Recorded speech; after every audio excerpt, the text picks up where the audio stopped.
I don't know what comes next. I'm right on the edge. Actually, I do know what's next. It's a peel and stick mural. So this is a recent project that I just completed for a client. She wanted some artwork to cover up this window. So I went ahead and made an artwork, a digital painting collage after a bunch of consultation and back and forth with her. And here I've had that artwork printed onto a self-adhesive mural peel and stick. So it's like a giant sticker. It's removable. You can put it on, take it off, put it on, take it off, multiple different surfaces, in this case, a window. I don't recommend taking it off too many times. However, it is an option.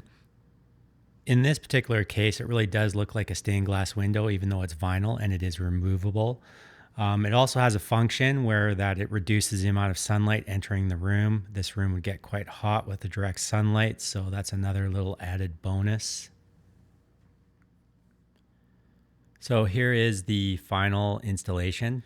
It's just a great budget-friendly option for a business to put up in their space if they're looking to add a little bit of color and vibrancy and give your room a little bit of a vibe.